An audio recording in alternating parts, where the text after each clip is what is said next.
Hey everybody, how you doing? It's Wednesday and I'm in the middle of a media detox. This is something I do almost every year with my students when I read Fahrenheit 451 to kind of test how reliant we are on our technology and on our media, which seems kind of ironic that I'm making a video in the middle of a week where I tell my students not to watch any videos. I might explain that a little bit more later, but here's what's going on. A media detox, the way I assign it, is a period of time in which you avoid electronic entertainment media.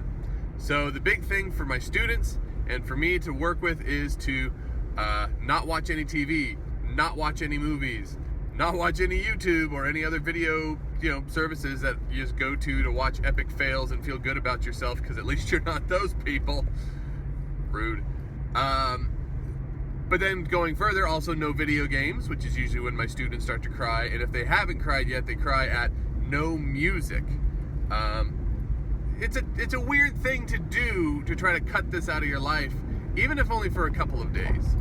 This week, we're doing it for 3 days in a row. We started yesterday morning, and we're going until Friday morning to see, just really to become aware of how much time we spend taking things in and just being passive about it, because that's a lot of what this is. In Fahrenheit 451, when Montag, the main character, meets up with Faber, Faber tells him there's 3 different things he needs to find happiness and all this other stuff. And 2 of them, I think, are super applicable today. And the first is to have quality information, stuff that's actually worth listening to, or worth reading, or worth watching, or worth playing.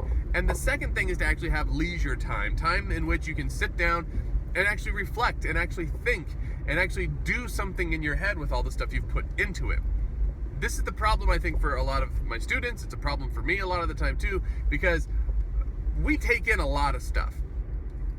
I listen to music, I listen to podcasts, I listen to audiobooks, I watch YouTube videos, I watch TV shows, I watch movies. I have a constant stream going into my brain, most of which I would argue is really good stuff. I don't think that it's all trash. I mean some of it is, because I'm a human and humans like their trash. But even if it is all good, it doesn't really matter unless I'm stopping to think about it and do something with it in my brain. And that's kind of what this week is about. Stopping all the input and giving you time to think. There's been a lot of people who have talked, of course, in the past about how much technology we're using and how much time we spend on our phones. You've probably heard it from a family member or a friend somewhere about how you're never off your phone. You're always on your phone. Pay attention, have a conversation, and so on. I think there's some merit to that. I also think it gets a little overblown. And one of the things I tell my students when they do this detox is tell your family to do it with you. It's hilarious, because you will soon find out that they are just as hooked on using their media as you are hooked on using yours. I think that's really funny and great, because especially as I'm working with teenagers, more often than not, they're being told, hey, kids, you're on this way too much. Your generation is really addicted. Your generation needs some help. Why don't you just go out and play in the street with a stick like I did when I was a kid, huh? Those were good times. The Adventures of Stickman. Oh, so much fun. But then, really, when we look at things, every adult that I know pretty much uses just about as much media as my teenagers do. Now, there's some breaks, there's some differences. Adults often don't sit at work with their headphones in trying to play Clash Royale when they're supposed to be getting their work done. But we also are pretty well aware at this point that a lot of adults at work still drift off into their social media and still drift off into everything else. Everybody has some kind of compulsion, some kind of drive to work with their technology for entertainment purposes. And that's what this is about. I have to make it very clear that a media detox doesn't mean a technology detox.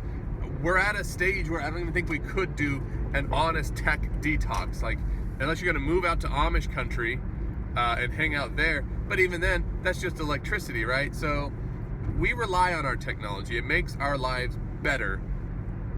And using technology as a tool is different than using it to just stream information and stuff into your brain. So I tell my students, you cannot just ignore your parents when they try to call you or text you and say, well, I'm on detox, Mom. Couldn't get back to you. Sorry. And you can't say, I can't type that paper because you're on detox. Technology used as it was originally created for, to help us, I think is really great, and to become more aware of that, which is why I can make a video like this. I can make this and upload it and not have to watch the next 3,000 videos that I've got sitting in my subscriber feed. And that's okay. I can still take the technology in my hands and use it to create a message and put that message out to people. And that's okay. You can do that. So I'll let you know how the rest of the detox will go by the end of the week. I kind of want to say give it a try, but I kind of want you to keep watching my stuff. What a conflict. Oh, right. The other thing I always tell my students that is important. If you're going to try to detox, which I think, go ahead and try it. It's fun. It's interesting. And try to get everybody else to. Don't be rude about it. I'm on detox. It isn't about you being better than other people, because you're not better. You're no better than them. Don't be a vegan about it. That might make sense to some of you. Anyway, it just makes you better than other people. But give it a try. It's interesting. And then try to get some other people to do it with you. Become aware of your own habits. Because a lot of time when I tell, not just teenagers, but adults, like, you're kind of hooked on this. They're like, I am not. I can stop whenever I want. I just don't want to. No, you can't. Because you're going to feel that pull. You're going to feel that drive when you sit down and you're by yourself and you're like, what am I going to do? Honestly, the worst time is when you're driving. It's one of the reasons I'm doing this. Because if I'm not doing this, then I'm just, paying attention to the road, which I guess is actually probably a good thing to be doing. But anyway, be aware of when you want to go back and do all of these things. Sometimes there's good reason, sometimes there's not. And to be aware of your habits, to be aware of how strongly you are pulled into doing different things, can be an interesting exercise into your own life and knowing what's going on. So give it a try. Let me know in the comments below after you've done a detox and see what you think about it. And I'll see you there, okay? Thanks for watching. Thanks for subscribing. As always, go check out Words from the Muck. There's a whole 2 videos over there. Go check them out if you haven't already. And we'll see you next time. Bye.